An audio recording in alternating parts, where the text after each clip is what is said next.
我是阿咪，我是ゆみ、我们是パピー。気持ちがいつでも新人ですみたいな感じですかね。说心情上一直都是新人，心情上为什么会这样认为啊？我都不信いやいやどうしてですか？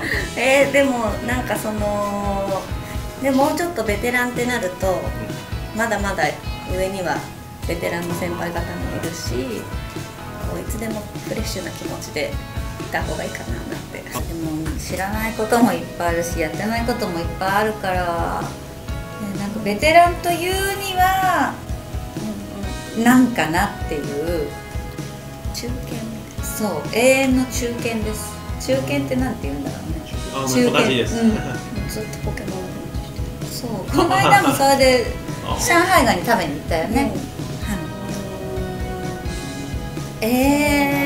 何歳にしようかな。考虑一下，我要几岁？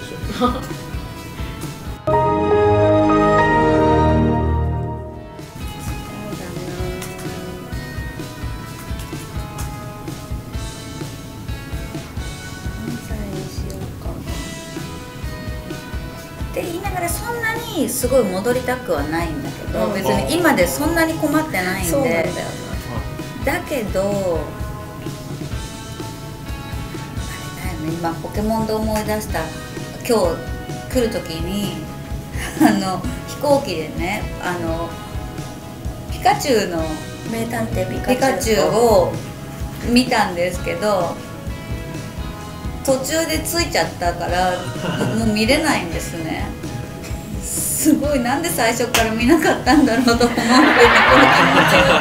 ちじゃああれか、日本離陸する時に戻りたいぐらいか今日。そうね、出発する時に最初から名探偵ピカチュウを見てればこんな気持ちにはならなかったわけですよ。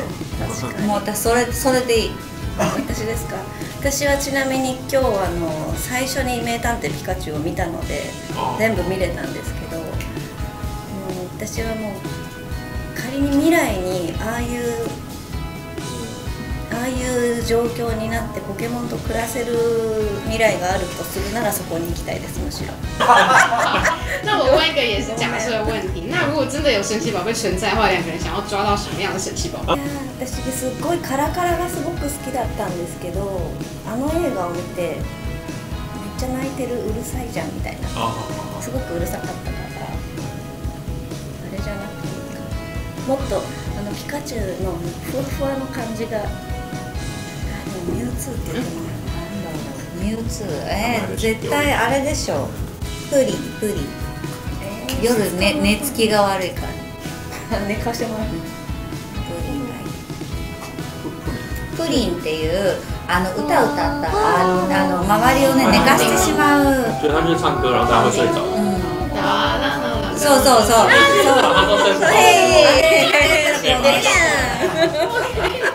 詳しいやん。也是神奇宝贝。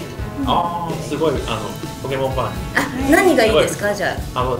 你对哪一个比较？就皮卡丘。ピカチュウ？やっぱりね。そうなるよね。ね。だって声も可愛いしさ。というわけで、9年ぶりに我々パフィーがライブを台湾ですることになりました。はい。11月17日、場所がクラッパースタジオ。クラッパースタジオ。はい。ぜひ皆さんお待ちしております。はい。